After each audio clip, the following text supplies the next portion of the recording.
Iran যুদ্ধ খাদ্যের দাম বৃদ্ধির ঝুঁকিতে পড়তে পারে দরিদ্র ও উন্নয়নশীল দেশগুলো। চলমান যুদ্ধ 1 মাসের বেশি সময় দীর্ঘায়িত হলে ব্যাহত হবে রোপণ মৌসুম, যাতে কমে যাবে ফলন। বাড়তে পারে খাদ্যের দাম, বড় প্রভাব পড়বে উন্নয়নশীল দেশগুলোতে, এমন শঙ্কার কথা জানিয়েছেন ইউরোপীয় পুনর্গঠন ও উন্নয়ন ব্যাংক ইডিআরটির প্রেসিডেন্ট ওডিল রেনোবাসো। ঢালাইয়ের সেরা প্রিমিয়ার সিমেন্ট। মহামারী ও ইউক্রেন যুদ্ধের পরও বিশ্ব যখন অর্থনৈতিক মন্দা কাটিয়ে উঠছিল, এমন সময়ে মধ্যপ্রাচ্যে যুদ্ধের দামামা। যুক্তরাষ্ট্র ইসরায়েল ইরান যুদ্ধের প্রভাব এরই মধ্যে পড়েছে জ্বালানি ক্ষেত্রে, বেড়েছে তেলের দাম। যুদ্ধ দীর্ঘায়িত হওয়ায় ব্যাহত হচ্ছে সার সরবরাহ, যাতে দুর্বল অর্থনীতির দেশগুলো খাদ্যের দাম বৃদ্ধির ঝুঁকিতে। চলমান যুদ্ধ সময় গড়ানোর সঙ্গে সঙ্গে খাদ্যের দামে বড় প্রভাব ফেলতে পারে, এমন শঙ্কার কথা জানিয়েছেন ইউরোপীয় পুনর্গঠন ও উন্নয়ন ব্যাংক ইবিআরডির প্রেসিডেন্ট ওডিল রেনোবাসো। যুদ্ধ 1 মাসের বেশি দীর্ঘায়িত হলে ব্যাহত হবে রোপণ মৌসুম, যাতে কমে যাবে ফলন। যুদ্ধের প্রভাব এরই মধ্যে পড়তে শুরু করেছে বৈশ্বিক সারের বাজারে। বর্তমানে হরমুজ প্রণালী প্রায় বন্ধ।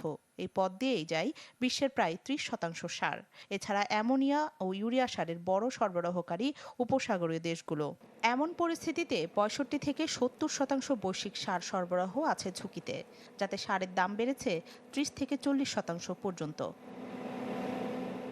এদিকে সারের দাম বৃদ্ধির প্রভাব পড়তে পারে চাষাবাদেও, যাতে বিশ্বে কমে যেতে পারে খাদ্যশস্য, পশুখাদ্য, দুধ ও মাংসের সরবরাহ, এমন সতর্কবার্তা দিয়েছেন জাতিসংঘের খাদ্য ও কৃষি সংস্থার প্রধান অর্থনীতিবিদ ম্যাক্সিমো তোরেরো। পরিস্থিতি মোকাবেলায় খুব কম দেশই প্রস্তুত আছে বলে মনে করেন তিনি, কারণ জ্বালানির মতো সারের কোনো বৈশ্বিক মজুদ নেই। বাংলাদেশ, সোমালিয়া, কেনিয়া ও পাকিস্তানের মতো দেশগুলো উপসাগরীয় সরবরাহের ওপর বেশি নির্ভরশীল। এসব দেশে নেই সারের বড় মজুদ, যাতে বিপাকে পড়তে পারে তারা। এদিকে ইরান যুদ্ধ শুরুর পর থেকে তেল ও গ্যাসের দাম বেড়েছে 50%-এর বেশি।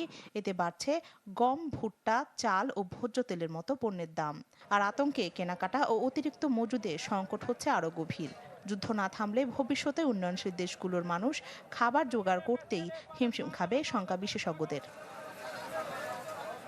এছাড়া উপসাগরীয় দেশগুলোতে অর্থনৈতিক মন্দা হলে বিদেশি শ্রমিকদের আয় কমে যেতে পারে, যার ফলে পাকিস্তান, লেবানন ও জর্ডানের মতো দেশে কমে যাবে রেমিটেন্স। চলমান অর্থনৈতিক সংকট কাটাতে এরই মধ্যে সহায়তা প্যাকেজ বিবেচনা করছে ইবিআরডি। বিশেষ করে সার কেনার জন্য সহায়তা দেওয়ার বিষয়টি বিবেচনায় রেখেছে সংস্থাটি। আর উন্নয়ন সংস্থা ও বিভিন্ন দেশের সরকারকে আগাম প্রস্তুতি নেওয়ার আহ্বান জানিয়েছে জাতিসংঘের খাদ্য ও কৃষি সংস্থা FAO।